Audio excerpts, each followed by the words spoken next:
मुच्यते। पूर्णस्य पूर्णमादाय पूर्णमेवावशिष्यते। ॐ शान्तिः शान्तिः शान्तिः।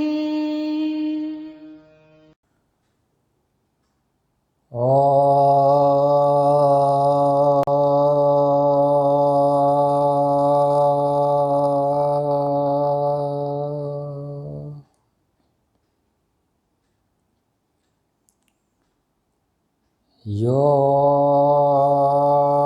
ब्रह्माणं विदधाति पूर्वं यो वै वेदांश्च प्रणोति तस्मै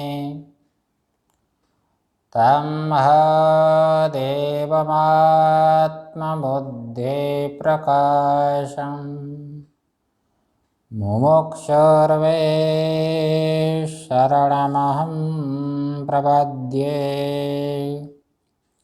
ॐ शान्तिः शान्तिः शान्तिः। उत्पत्तिके शक्तिरशेषवस्तु प्रकाशने कार्यवशेन यस्य विज्ञायते विश्वविवर्तहेतुः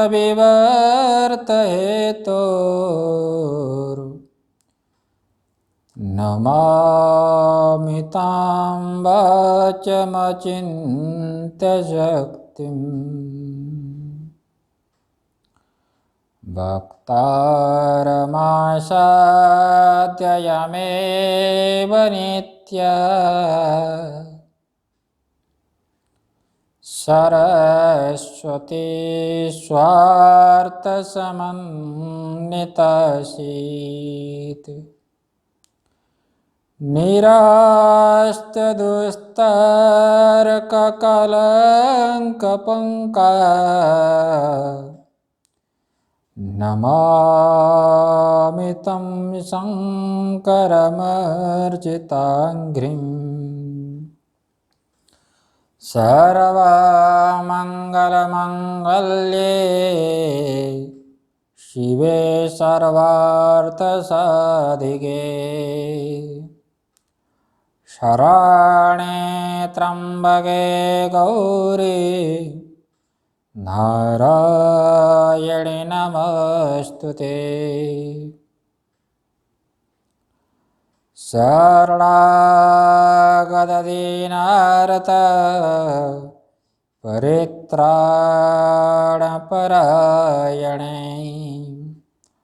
सर्वशार्तिहरे देवी नारायणि नमोऽस्तुते। नारायणि नमोऽस्तुते।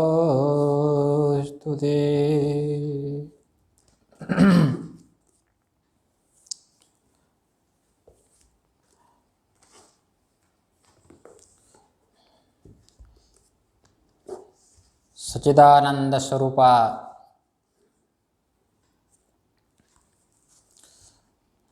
जगज्जननी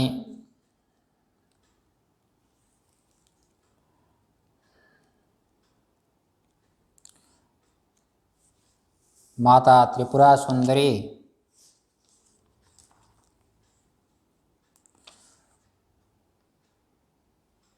उनके असीम कृपा से और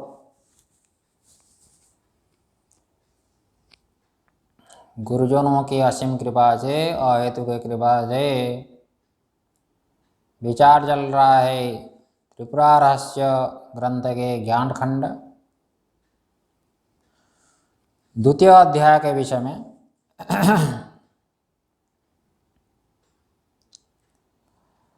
एकस्तर नंबर श्लोक में बता दिया भगवती के स्वरूप लक्षण और भगवती के तटस्थ लक्षण है।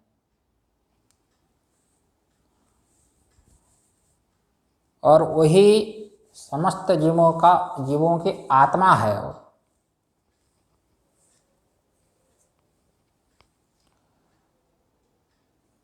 श्रुति कहती है कि आत्मैव इदम सर्वम, सारा जगत क्या है? आत्मा है। ईशावास्यम इदम सर्वम, ईशावास्य उपनिषद कहती है।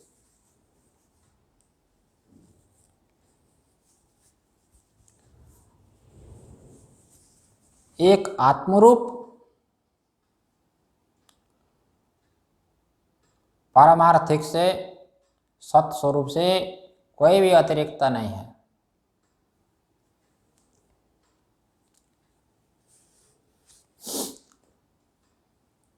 इसलिए सारा संसार एक भगवती से व्याप्त है, एक सत स्वरूप, एक चित स्वरूप, एक आनंद स्वरूप से व्याप्त है।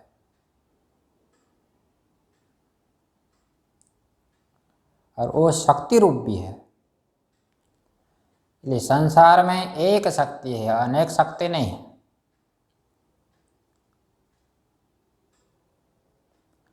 शक्ति का कार्य अलग अलग है, लेकिन शक्ति एक है। जैसे मान लो विद्युत की शक्ति एक है,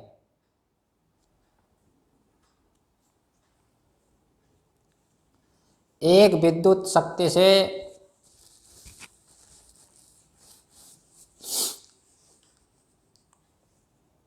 बल्ब संबंधित होकर के, इस शक्ति से संयुक्त होकर के बल्ब जैसे प्रकाश देता है। उस शक्ति का संबंध हो गया फ्रिज के साथ, तो जो है ठंडा हो जाता है पदार्थ। किसी हीटर के साथ संबंध हो गया तो उससे जो उष्णता हो जाती है। लेकिन शक्ति एक है। शक्ति ना दिखने पर भी, जैसे बनने की शक्ति ना दिखने पर भी उस शक्ति का जो कार्य है, दाहकत्व इत्यादि, उस शक्ति इसलिए अनुमेय है।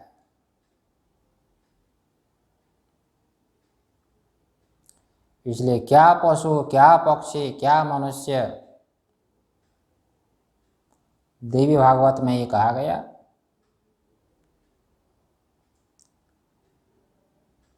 ये संसार का जो परमात्मा है, जो प्रभु है, उस शक्ति से युक्त होकर के प्रभु की प्रभुता है।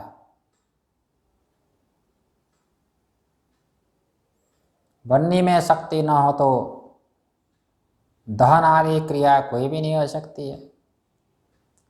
इसी प्रकार से परमात्मा में यदि शक्ति न हो तो शक्ति से विहीन हो जाए, प्रभु में प्रभुत्व नहीं रहेगा।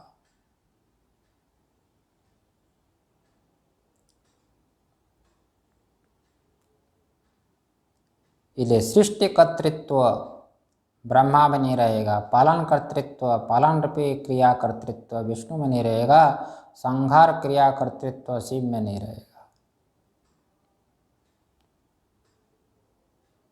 इसलिए संसार में एक ही शक्ति है, अनेक शक्ति नहीं है। इसलिए बोल दिया कि परमेश्वरी, सबका शासन वही करती है।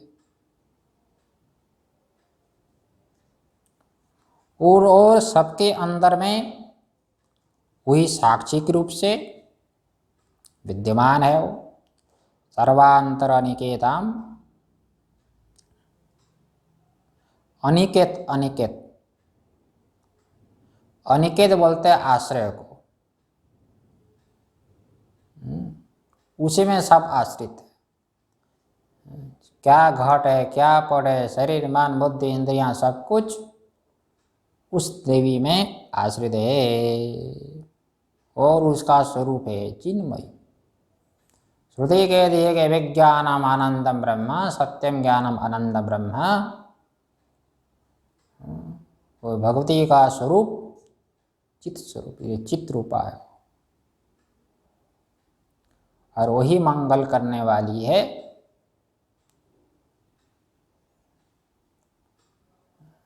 प्रपंचोपशमम शांतम शिवम चतुर्थम मन्यन्ते स आत्मा स विज्ञेयः, मांडुक्य उपनिषद कहती है।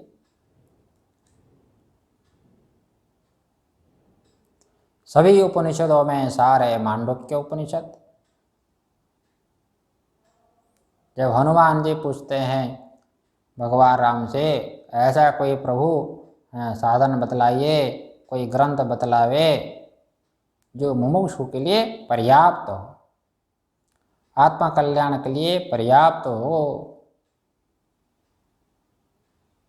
भगवान राम कहते हैं यम केवल्यम मुक्तिस्तु केन उपाय न सिद्ध्यति। ये हनुमान जी का प्रश्न हुआ, ये मुक्ति किस साधन से प्राप्त होगी, किस ग्रंथ का अध्ययन करने पर, विचार करने पर प्राप्त होगी। तो कहते हैं मांडुक्यम एक एवालम मुक्षुणाम मुक्त। उसी मांडुक्य उपनिषद कह दिए प्रपंचोपशमं शांतम शिवम चतुर्थम मन्यन्ते। उसको चतुर्थ कहा गया। चतुर्थ, चतुर्थ का अर्थ है चौथा। यद्यपि आत्मा का कोई स्थान नहीं होता है, फिर भी आत्मा जब अभिमान कर लेता है तो जागृत एक स्थान हो गया। स्वप्न में गया तो स्वप्न अभिमान कर लिया, स्वप्न एक स्थान हो गया। और सुषुप्त में गया तो वहां पर अभिमान कर लिया, सुषुप्ति एक स्थान हो गया। इस प्रकार परिव्राजक जो होते हैं संत लोग, उनका कोई स्थान नहीं होता है, वो असंग है। क्योंकि आत्मा असंग है तो असंगता का ज्ञान जिसको होगा वो भी असंग हो जाएगा। लेकिन वो अध्यास कर लिया किसी स्थान पर तो स्थान बन गया। कहीं पर आसन लगा दिया तो आसन में जो है अभिमान हो गया, ममत्व बुद्धि हो गई तो स्थान हो गया।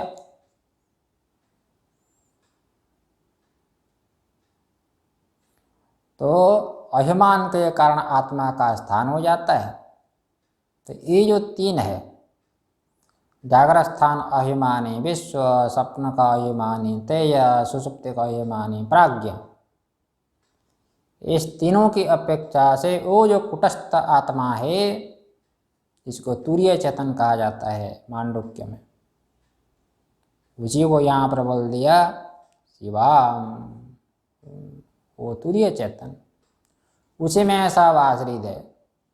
क्या शरीर, क्या मन, बुद्धि, इंद्रियां, और शरीर में अभिमान करने वाला वो जीव, सब कुछ उसी में आश्रित है। जिसमें आश्रित है वो भगवती का वास्तविक स्वरूप है, वो शिवा मंगल करने वाली। ऐसी मंगल करने वाली जो आत्मरूपा है, सबकी आत्मा है, उसका यदि साक्षात्कार करना हो तो क्या करें? तो आगे उपाय बताते हैं, देखो 72 नंबर श्लोक में। आराधयेद अकापट्यात् सद्गुरु द्वारतः क्रमात् आराधनेऽपि मूलं स्यात् भक्ति श्रद्धा च निर्मला। उसकी आराधना करे, आराधना करे, उसकी उपासना करे। ये उपासना अत्यंत आवश्यक है।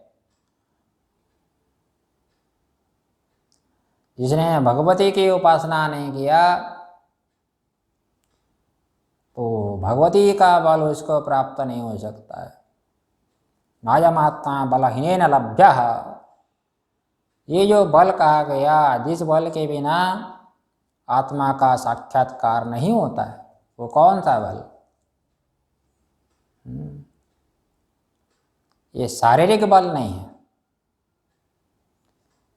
साधक के पास जो बल होता है वो शारीरिक बल नहीं है। साधक का बल क्या है? भगवती की कृपा रूपी बल है। वो बल भगवती की आराधना करने पर प्राप्त होता है। इसलिए आत्मना विंदते वीर्यम, अपना स्वरूप जो भगवती है, अपने अंतःकरण में जो विराजमान जो है भगवती, उसका बल ही साधक का बल है। जैसे बालक का बल होता है, माँ के पास यदि बालक हो, जैसे सिंह के कोई सिंह शेरनी हो, शेरनी के पास यदि बालक है तो बालक का बल क्या है? माता का बल ही बालक का बल है। भगवान कहते हैं मदहस्थस्तम वस्तु न केनापि उपहतुम शक्यते, उपहंतुम शक्यते। मेरे हाथ में रखी हुई वस्तु का कौन संसार में ऐसा है जो इसका उपघात कर सके, अमंगल कर सके। शेरनी के पास में रहने वाला जो है, शेरनी का बच्चा, उनको जो है टेढ़ी नज़र से, दृष्टि से देखने वाला कौन है? कौन उसको भयभीत कर सकता है? इसलिए साधक का बल क्या है? परमात्मा का बल ही साधक का बल है। इसलिए जितने भी हमारे पूर्वाचार्य लोग देख लो, पूर्वाचार्यों को, बड़े बड़े महापुरुष को देख लो, उनमें जो महानता प्राप्त हुई, उनमें जो महानुभावता प्राप्त हुई, उसका क्या मुख्य हेतु है? मुख्य कारण क्या है? ये विचारणीय है कि भगवती की उपासना है, भगवती की कृपा है। स्वामी विद्यारण्य मुनि महाराज को देख लो, खंडन खंड खाद्यकार आचार्य श्रीहर्ष को देख लो। ये तो ज्ञानी के बाद बता दिया। मीराबाई को देख लो, नारद जी साक्षात है, उनको देख लो।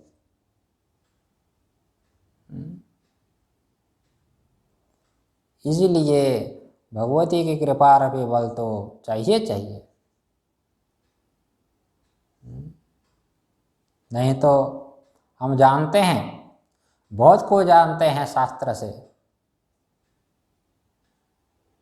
हम जानते हैं कि शरीर से अलग है, मन से अलग है, बुद्धि से अलग है। तो आपको कोई कटु शब्द बोल देता है, आपको बुरा लगता है, आपको कोई आपकी स्तुति कर देता है, आप प्रसन्न हो जाते हैं। क्यों हो जाते हैं? स्तुति तो शरीर की किया, कटु शब्द तो शरीर को दिया, उसके तो आपका कोई संबंध नहीं है। जानते हैं बहुत कुछ, लेकिन हमारी बुद्धि ग्रहण क्यों नहीं कर पा रही? हमारी बुद्धि इसलिए ग्रहण नहीं कर पा रही है क्योंकि हमने भगवती का भजन नहीं किया, भगवती की आराधना नहीं किया, आराधना से बल को प्राप्त नहीं किया। इसलिए बुद्धि में ग्रहण करने के सामर्थ्य को हमने खो दिया, ज्ञान को पचाने के सामर्थ्य को हमने खो दिया, नहीं है हमारे पास। यथा सिंहाक्षरम सन्न पात्रेषु एव अवतिष्ठते तथा ब्रह्म विद्या योग्य पात्रे समृद्धते। जैसे सैन्य का दूध होता है, सैन्य का दूध को यदि रखना हो तो कहाँ, किस पात्र में रखोगे? वो बोलते हैं, हमने देखा तो नहीं है सैन्य का दूध, लेकिन बोलते हैं। तो सोने का पात्र में ही टिकता है। जैसे सैन्य का दूध दूसरे पात्र में रखो तो फट जाता है, अथवा कीड़े हो जाते, कुछ हो जाता हो। इसी प्रकार से ब्रह्म विद्या रूपी दुग्ध को, ब्रह्म विद्या रूपी अमृत को यदि रखना हो, अपनी बुद्धि को, अपने चित्त को सोने का पात्र की तरह योग्य बनाना होगा। योग्य पात्रे समृद्धते। नहीं तो ये बुद्धिवाद, ये तर्कवाद, ये काम में आने वाला नहीं है मृत्यु के समय। अरे भाई, जो ज्ञान आपको अभी काम में नहीं दे रहा है, काम में नहीं आ रहा है, तो बुढ़ापे में काम में आएगा, मृत्यु काल में। तो दत्तात्रेय भगवान यहाँ पर कह रहे हैं आराधे, वो भगवती की आराधना करे, उपासना करे। और सबसे पहले भगवती की आराधना करके कृपा प्राप्त करना चाहते हैं, सबसे पहले कहाँ, ये कपट भाव को छोड़ो। ये संसार के व्यवहार में तो कपट हो सकता है, छल कपट हो सकता है। ये संसार का व्यवहार ही छल कपट है, चल रहा है। लेकिन भगवती की आराधना करनी हो, सबसे पहले कपट को छोड़ दो। कपट करोगे तो भगवती तो पता लग ही जाएगा ना। भगवती तो वो अंतरात्मा साक्षी के रूप से विद्यमान है, इसीलिए ये भ्रांति है।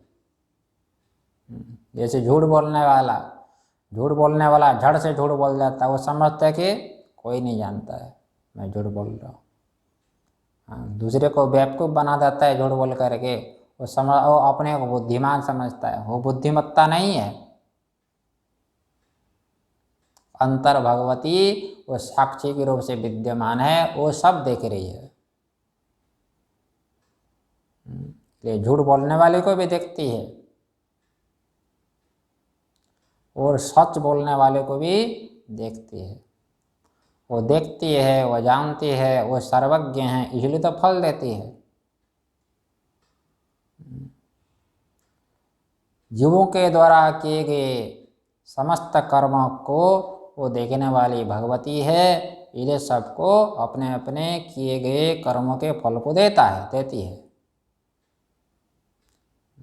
फलमाता उपपत्ते है, ब्रह्म सूत्रकार कहते हैं। फल तो भगवती ही सबको देती है।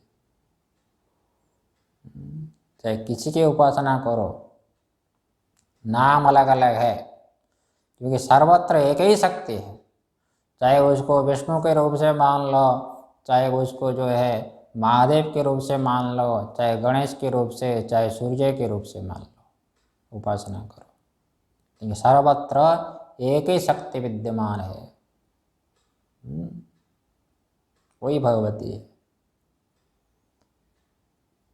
इसलिए बुद्धिमता नहीं है कि झूठ बोलने से किसी को पता नहीं लगेगा, चोरी करने से किसी को पता नहीं लगेगा, ऐसा नहीं। सबसे पहले ये कपट भाव जो है जीव का, उसको छोड़ना चाहिए, उसका त्याग करे। अकापट्य, कपट भाव से रहित होकर के। लेकिन यहाँ पर एक विलक्षण बात बताते हैं, सद्गुरु द्वारतः क्रमात्। सद्गुरु द्वार होता है, द्वार होता है दरवाजा, सद्गुरु। भगवती रूपी गृह में प्रवेश करना हो, ये सद्गुरु की जो सेवा है, सद्गुरु के प्रति जो हमारी शरणागति है, वो क्या है, देहली। संत ज्ञानाचार्य जी महाराज दृष्टांत दिया इसी को। आत्मज्ञान रूपे, मोक्ष रूपे गृह में यदि आपको प्रवेश करना हो, ये सद्गुरु की शरणागति, ये देहली जो दरवाजे में होता ना, देहली। इसलिए गुरु के बिना ना आत्मज्ञान हो सकता है, ना मंत्र सिद्ध हो सकता है। ये सद्गुरु से प्राप्त जो शब्द है, वही मंत्र है। मंत्र कोई दूसरा नहीं है। पुस्तक में जो लिखी है वो मंत्र नहीं है। किसी ओम नमः शिवाय हो, वो तो पुस्तक में भी लिखा है, वो मंत्र नहीं है। गुरु से दीक्षा प्राप्त करके जो ग्रहण करते हैं, वो होता है मंत्र, वो होता है मंत्र। शारदीय नवरात्र चल रहा था, तो उसमें एक विलक्षण, सबसे विलक्षण प्रतिभावान मंत्र है ओम ऐं ह्रीं क्लीं चामुंडाय विच्चे। बड़ा विलक्षण चमत्कारी मंत्र है, सिद्ध कुंजिका स्तोत्र में आता है। भगवान शंकर पार्वती जी को सुनाते हैं सिद्ध कुंजिका स्तोत्र।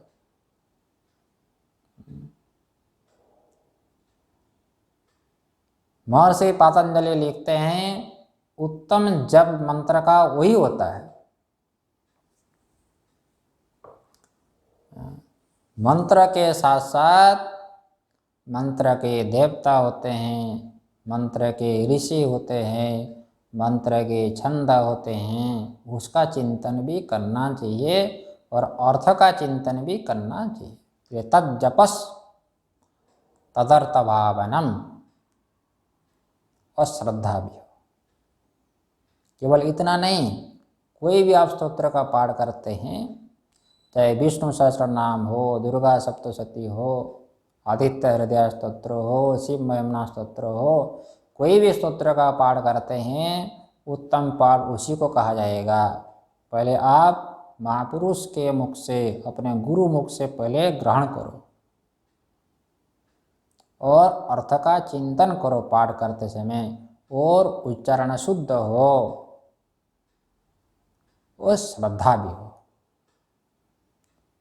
ये चार बातों का आप लोग ध्यान रखिए। गुरु से प्राप्त हो, पाठ करते समय उच्चारण शुद्ध हो, अर्थ का चिंतन हो और श्रद्धा हो। तो ऐं ह्रीं क्लीं चामुंडाय विच्चे, तो कहते ऐंकारे सृष्टि रूपायै, ऐंकारी प्रतिपालिका। जो ऐं शब्द आया,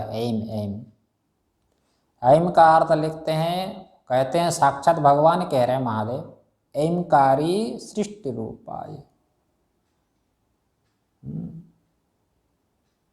सृष्टि रूपा है भगवती, कैसी है? सृष्टि रूपा है। यतो वायुमाने होता न जानते, जिस तत्व से, जिस उपादान से जगत की सृष्टि हो रही है, इसलिए जगत का जो उपादान कारण है वही भगवती है, सृष्टि रूपा। इसको इस प्रकार भी समझ लीजिए, जो जगत उत्पन्न हो गया ये भिन्न नहीं है जिससे उत्पन्न हुआ हो, कार्य कारण से भिन्न नहीं होता है। जैसे मिट्टी से बनने वाले तमाम प्रकार के घटादि पात्र मिट्टी से भिन्न नहीं होते हैं। तत् अनन्यत्वम आरंभण शब्दादिभ्यः, भगवान व्यास कहते हैं कार्य कारण से अभिन्न होता है, भिन्न नहीं से, सर्वथा भिन्न नहीं होता है। ये तार्किक लोग कार्य को कारण से भिन्न मानते हैं। सोने से अलंकार बन गया और अलंकार भिन्न है, सोना जो है भिन्न है, ये कैसे भिन्न होगा भाई? ना श्रुति सम्मत है ना तर्क सम्मत है। एक बार जो है शास्त्रार्थ हुआ कहीं, विषय रखा गया कि कार्य कारण से भिन्न है कि अभिन्न है। एक बड़े तार्किक आए हुए थे, उसने सिद्ध कर दिया कि कार्य कारण से भिन्न है। तो जो है वेदांती लोग भी गए हुए थे, वेदांती लोग जो कमजोर थे वो तो हार गए,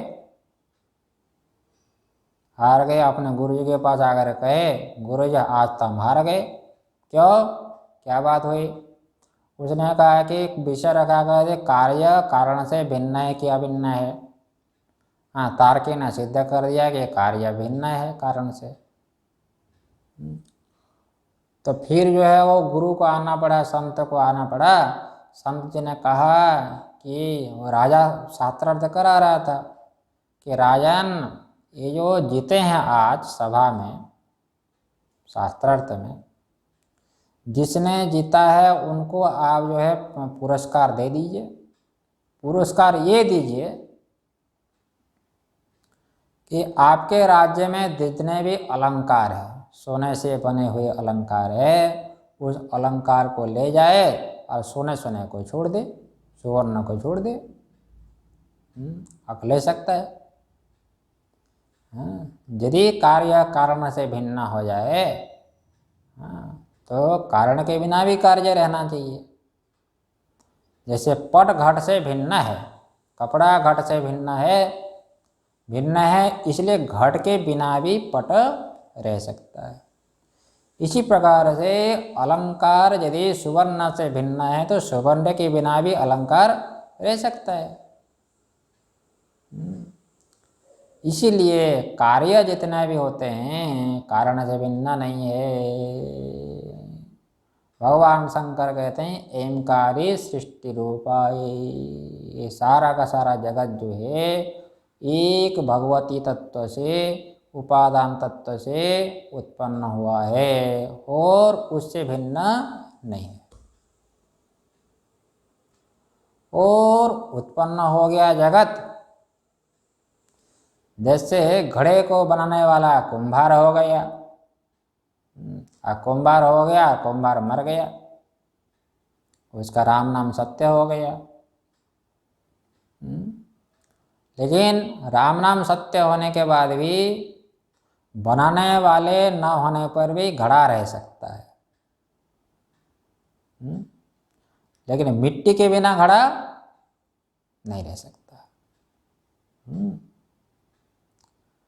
लेकिन यहाँ पर कह रहे हैं कि बनाने वाले भी जगत का वही है और जगत का पालन करने वाले भी वही भगवती तत्व है। इसलिए कहते हैं प्रतिपालिका, ह्रीमकारी प्रतिपालिका। ये चिंतन करना है।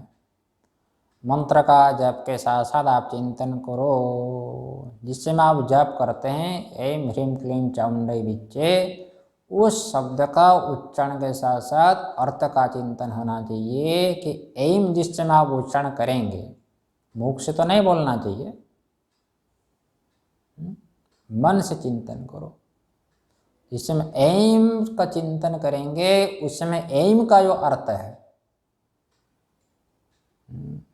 ये सृष्टि रूपा, ये सारा जगत का वो कारण भगवती तत्व है। और सारा संसार को चलाने वाली, सारे संसार को सत्ता देने वाली, जैसे घट का घटादि को सत्ता देने वाली मिट्टी है, जो सारा जगत को सत्ता देने वाली एक भगवती तत्व है, ह्रीमकारी प्रतिपालिका। और क्लीमकारी काम रूपिण्ये, बीज रूपे नमस्तते। जो बीज रूपा जो काम है, ये जीव का जो काम है वो बीज रूप नहीं है, लेकिन भगवती का जो काम है, काम का अर्थ संकल्प है, जगत को बनाने का जो संकल्प है वो भगवती का है। श्रुति कहती है तत् इच्छत एको हम बहुश्यामः, सदैव सम्य इदमग्रासीत एकवादुदीयम। श्रुति बोलती है सृष्टि से पहले एक भगवती तत्व थी, उसने संकल्प कर दिया मैं अनेक हो जाऊं। भगवती ने संकल्प किया। ये संकल्प जो है वो हो गए बीज रूप। जगत की उत्पत्ति के लिए कारणभूत जो बीज है काम, संकल्प रूपी काम, वो भगवती का है। इसलिए उसी के संकल्प से जगत की उत्पत्ति हुई। इसलिए क्लीमकारी काम रूपिणी बीज रूपा नमस्तुते। चामुंडा चंडघाती च, चामुंडा अलग है शब्द और यही शब्द अलग है। कभी कभी भ्रांति हो जाती है कि चामुंडा शब्द का चतुर्थी एक वचन चामुंडा ही बनता है। यहाँ पर ऐसा नहीं। चामुंडा चंडघाती च, चंड बोलते हैं और बहुत बड़ा ये शत्रु है, जो पीड़ा देने वाला, आपको कष्ट देने वाला शत्रु को बोलते हैं चंड। तो जीव को पीड़ा देने वाला शत्रु कौन है? हम तो समझते हैं कि शत्रु ये बाहर का भी होगा। बाहर कोई शत्रु नहीं होता है जीव का। ये शत्रु अपने अंदर बैठा है। तो कौन है शत्रु? अविद्या काम कर्म, यही शत्रु है वास्तविक जीव का। ये अविद्या काम कर्म के कारण ही जीव को दुख होता है। ये बाहर का कोई व्यक्ति दुख नहीं होता है। इसलिए पहले अपना असली शत्रु को पहचानो। असली शत्रु का पहचान भी शास्त्र से होगा, अन्य प्रमाण से नहीं हो सकता।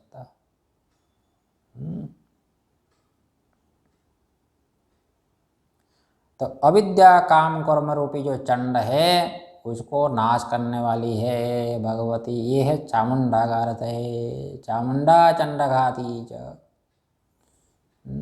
हेमकारी वरदायिनी। ये यही शब्द है। यही शब्द का अर्थ क्या है? वो वर देने वाली है, वो आपके मनोवांछित अभिष्ट फल को देने वाली भगवती है। हेमकारी वरदायिनी, वर देने वाली है। उपासना उसकी करनी चाहिए जो फल देने में समर्थ हो।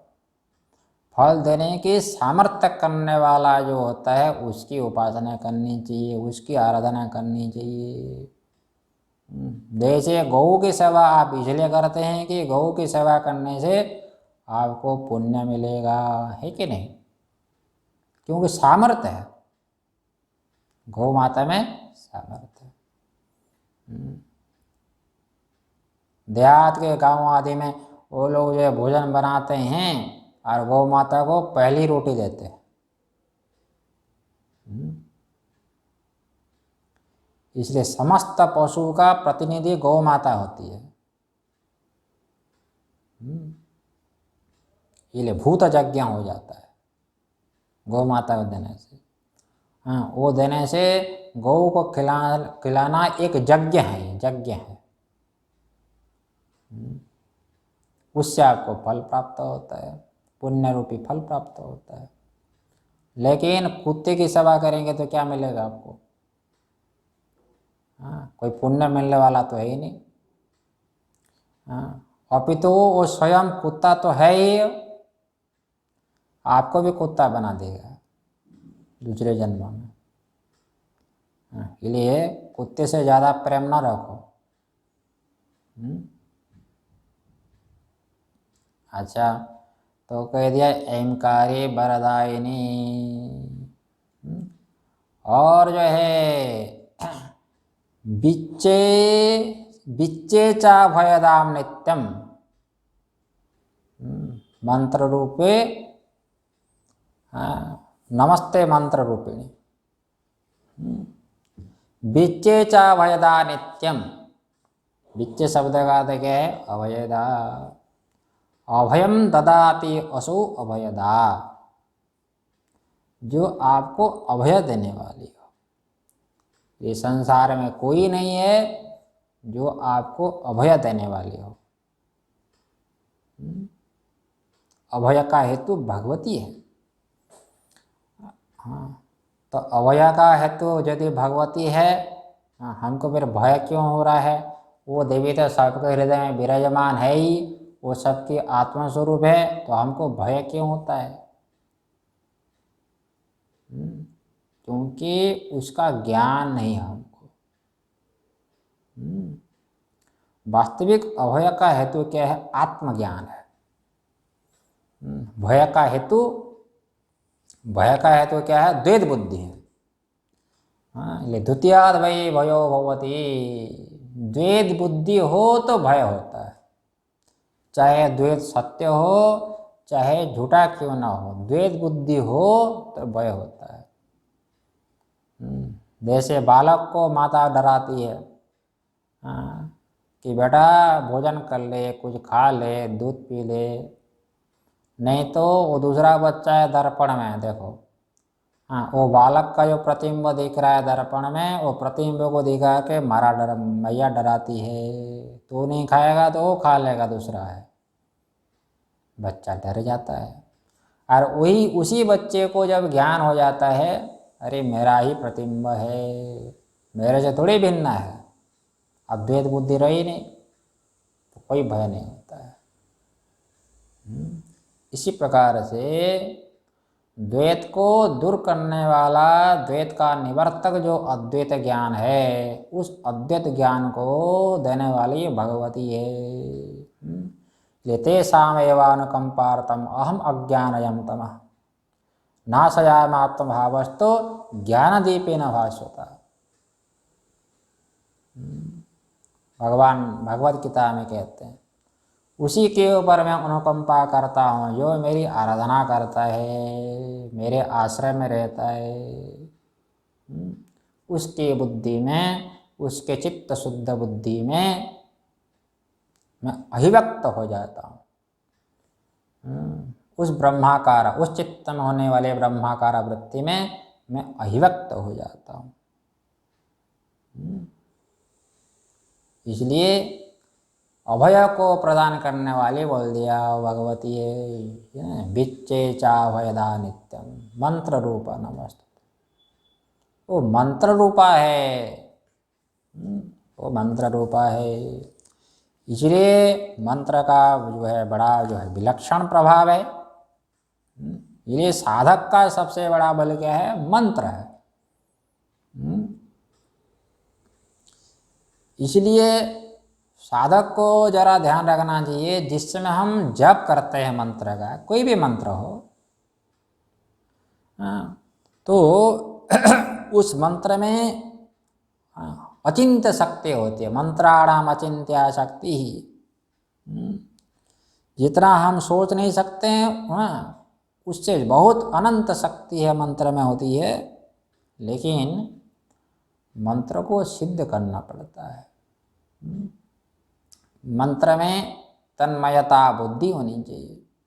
साधक जिसमें जप करता है, मंत्र, देवता, मन, प्राण, जो है जप करने वाला एक भूमिका में होनी चाहिए, गुरु भी, तब जाकर के मंत्र सिद्ध होता है। इसलिए मंत्र को सिद्ध करना हो तो उसके लिए अत्यंत तन्मयता का आवश्यकता है। इसलिए पूर्ण तन्मयता से जप किए बिना आपको मंत्र का वास्तविक फल प्राप्त नहीं हो सकता।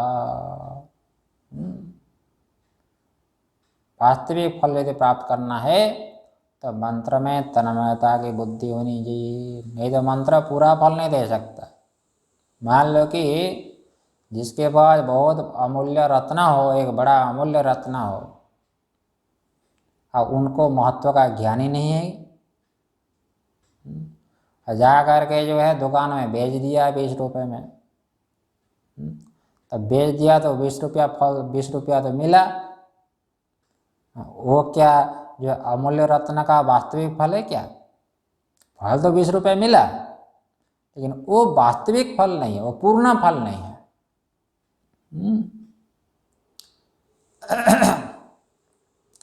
इसीलिए साधक को यदि मंत्र से पूर्ण फल यदि प्राप्त करना चाहता है तो आपको जो है उसमें तन्मयता बुद्धि रखनी पड़ेगी, पूर्ण श्रद्धा रखनी पड़ेगी। आपको अधिकारी बनना पड़ेगा मंत्र का। अधिकारी बने बिना साधन का वास्तविक फल प्राप्त नहीं हो सकता है। जैसे महापुरुष लोग दृष्टांत देते हैं, जैसे गौ से यदि आपको दूध प्राप्त करना चाहते हैं, आपको बछड़ा बनना पड़ेगा। तो बछड़ा जैसे माँ के गौ के स्तन पर जा करके जाते ही अपने आप स्तन से दूध टपकता है, अपने आप टपक जाता है स्वभाव से। लेकिन वो कहते हैं उस स्तन में एक कीड़ा होता है, काला काला सा कीड़ा होता है। वो कीड़ा तो निरंतर वो स्तन में रहता है, कि उनको दूध रूपी फल नहीं मिलेगा, अपितु उसको जो दूसरा फल मिलेगा वो क्या मिलेगा? खून, रक्त मिलेगा। इसलिए योग्यता में बहुत अंतर होता है। इसलिए एक साधन से सबको बराबर फल नहीं मिलता है। अधिकार के अनुसार, अपनी अपनी पात्रता के अनुसार फल मिलता है।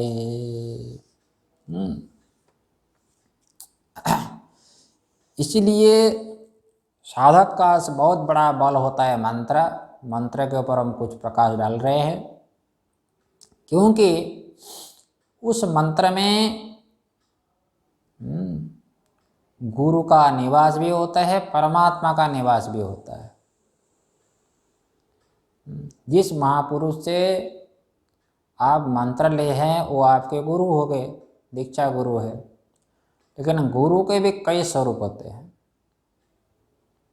एक स्थूल स्वरूप होता है गुरु का शरीर। जो शरीर दिख रहा है गुरु जी का, वो गुरु का वो स्थूल स्वरूप है, वो सूक्ष्म स्वरूप नहीं है। अब गुरु का सूक्ष्म स्वरूप मंत्र में नहीं है। गुरु का सूक्ष्म स्वरूप मंत्र है, और गुरु का पारमार्थिक स्वरूप तो परमात्मा ही हो। अब मंत्र में गुरु का सूक्ष्म रूप से निवास होता है, और मंत्र में परमात्मा का निवास भी होता है। ये भागवत में कहते हैं स्वकीयम यद भवेत्तेयः, स्वकीयम यद भवेत्तेजः, भगवान का जो वास्तविक तेज है वो भागवत रूपे मंत्र में, भागवत रूपे सप्तराशि में जो है वो प्रविष्ट हो गया। ये वेदधात, मंत्रेषु वेदधात प्रविष्ट हो गए। इसलिए जब सुखदेव महाराज का जब प्रकट हुआ, वो तो चल दिए जंगल की ओर, और पीछे भी जो है ब्याज दौड़ा रहे, जा पीछे पीछे आ रहे, हे पुत्र करके। और सुखदेव जी महाराज जो है पीछा छुड़ाना चाहते हैं। ना कोई पिता है ना कोई पुत्र है, मैं किसी का पुत्र नहीं हूँ, और चल दिए। और ब्याज पीछे पीछे जा रहे हैं। बहुत प्रयत्न किए समझाने के लिए, समझ नहीं रहा है वो। जैसे आपका पुत्र भी इस प्रकार हो जाए तो आप क्या करोगे? विचार करो।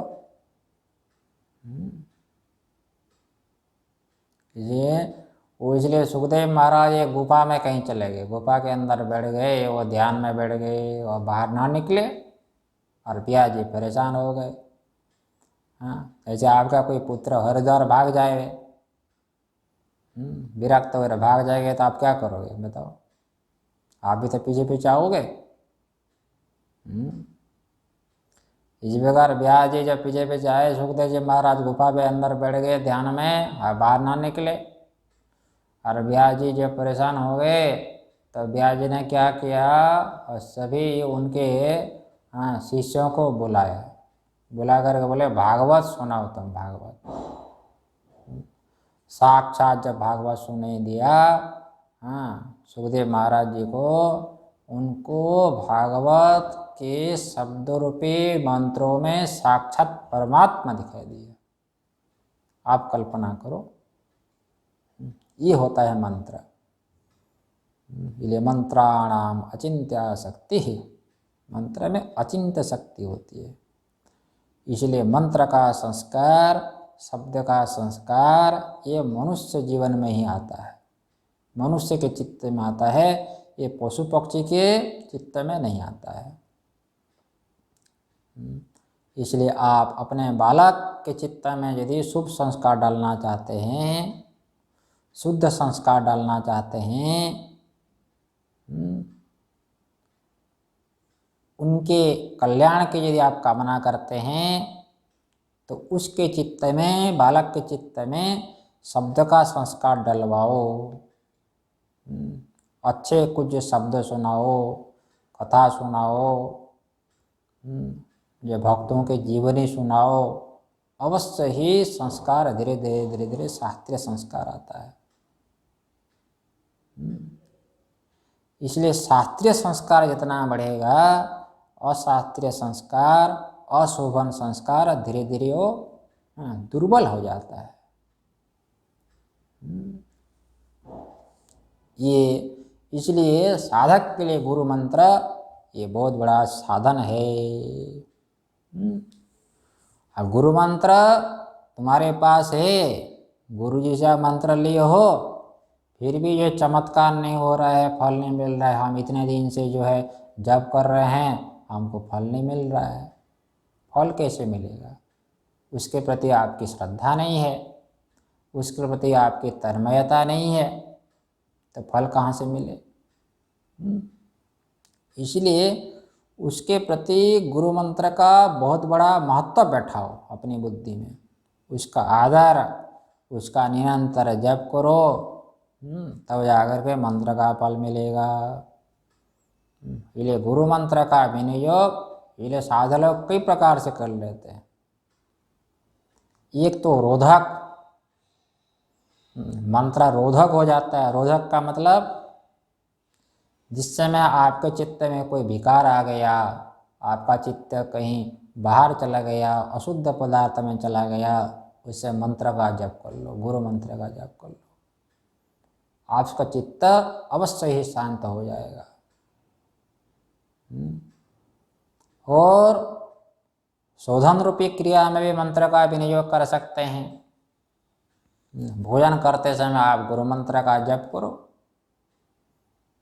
तो भोजन में जो दोष रहता है, अन्न दोष, वो अन्न दोष नहीं हो सकता। नहीं तो अन्न के दोष से छूटना बड़ा मुश्किल है।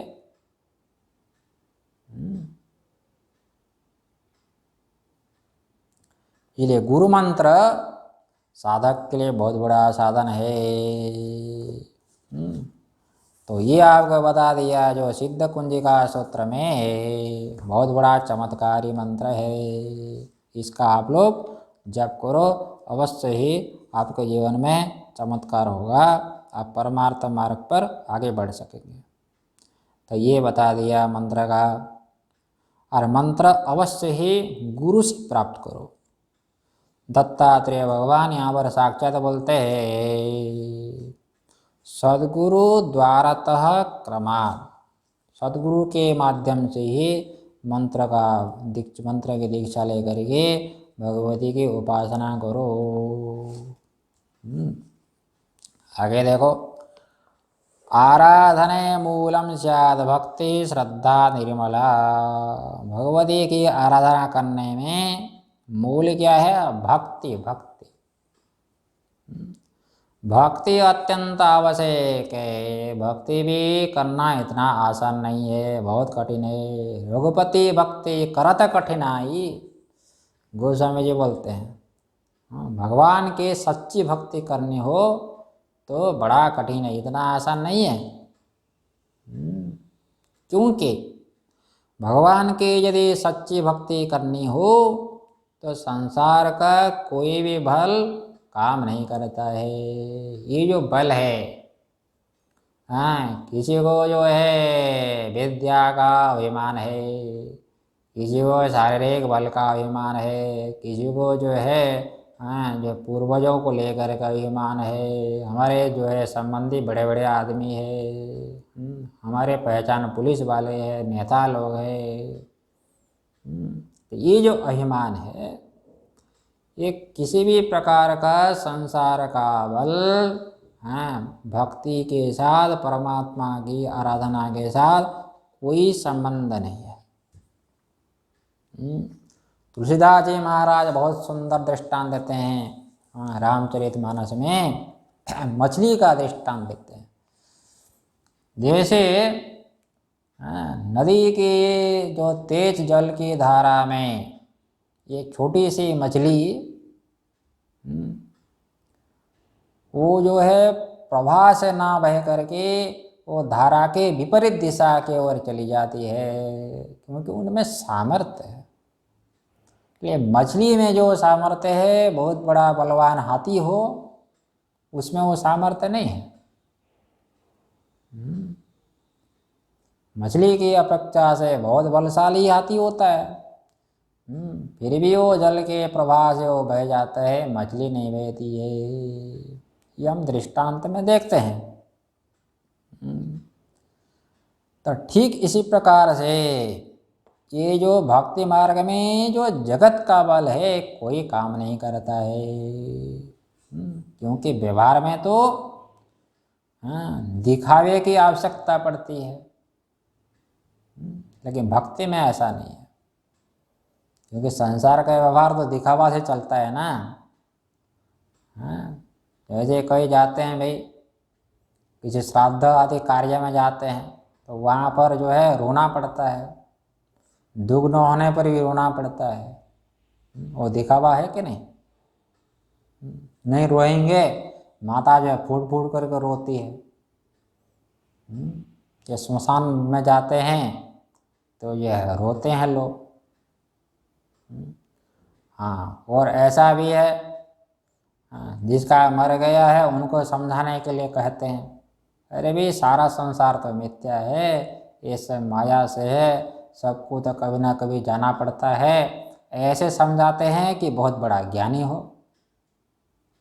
और उनका पिता मर गया तो वो स्वयं रोता है, और जो रो रहा था वही जा करके दूसरे को फिर समझाता है। हाँ, ये संसार का व्यवहार तो दिखावा से चलता है, लेकिन भगवती की भक्ति करनी हो तो दिखावा नहीं हो सकता। यहाँ पर सच्ची भक्ति होनी चाहिए। ये गोस्वामी जी कहते हैं, रघुपति भक्ति करत कठिनाई। भगवान की भक्ति जो है बहुत कठिन है। तो भगवान की भक्ति उत्कृष्ट भक्ति होनी चाहिए। उत्कृष्ट भक्ति तब हो सकती है यदि हमारा भाव परमात्मा में हो जाए। पहले भी हमने बता दिया, प्रत्येक जीव के चित्त में 3 प्रकार की धारा बहती है।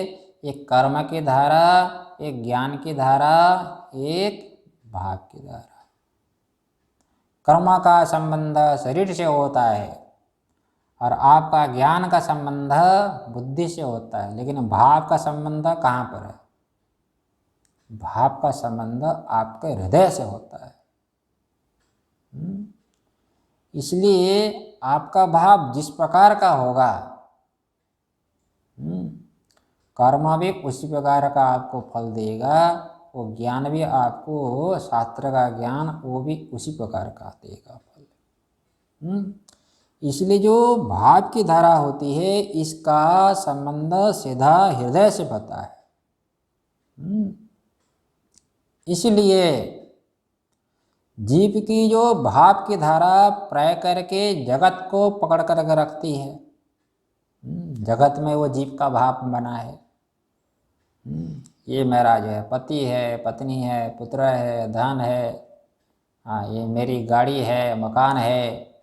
ये भाव का संबंध ये संसार से लगा है। यदि वही भाव, संसार के प्रति जो भाव है, उसका संबंध यदि परमात्मा से हो जाए तो इसी का नाम क्या है? भक्ति है। इसीलिए उत्कृष्ट भक्ति तभी हो सकती है हमारा आश्रय संसार न हो करके केवल परमात्मा हो, तब जाकर सच्ची भक्ति होती है। इसलिए उस प्रकार यदि भक्ति हो जाए तो किसी प्रकार का द्वेष नहीं रहता है फिर। हाँ, ये उत्कृष्ट भक्ति है। हाँ, ये भक्ति का फल यही है, तद विष्णु हो परमं पदम। भक्ति का ये फल क्या है? जो व्यापक तत्व है विष्णु, भगवती तत्व है, हाँ वही परम पद है। यद गत्वा न निवर्तन्ते तद्धाम परमं मम। तो वहाँ पर किसी प्रकार का द्वेष नहीं रहेगा। मैं भगवान की भक्ति कर रहा हूँ, भगवान अलग है, मैं अलग है, इस प्रकार द्वेष समाप्त हो जाता है। इसलिए स्व की भगवान से उपास्य से भिन्नता नहीं रहती है। यही उत्कृष्ट भक्ति का फल है। इस प्रकार उत्कृष्ट यदि भक्ति हो जाए, ना वहाँ पर कोई विधि है ना कोई निषेध है। निस्त्रे गुण्य पति विचरताम, को विधि ही को निषेध। ये भक्ति कैसी है? निस्त्रे गुण्य, कोई वहाँ पर गुण का संबंध ही नहीं है। ना सत्व गुण का संबंध है, ना रजोगुण का, ना जो है तमोगुण का। समस्त गुण से रहित हो जाता है। तब जाकर के ये उत्कृष्ट भक्ति हो जाएगी। ना उसमें शास्त्र की मर्यादा रहती है, किसी प्रकार की मर्यादा, समस्त मर्यादा से वो ऊपर उठ जाता है भक्त। ना वहाँ पर कोई पाप है ना कोई पुण्य है, पाप पुण्य से वो रहित हो जाता है। बड़ा सुंदर विचार है। हाँ, ये भक्ति बता दिया, इसका विचार भी हम आगे करते हैं। बोले जगदम्बा मैया की जय, सद्गुरुदेव महाराज की जय। ओम पूर्णमदः पूर्णमिदं पूर्णात् पूर्णमुदच्यते पूर्णस्य पूर्णमादाय पूर्णमेवावशिष्यते। ओम शांति शांति शांति।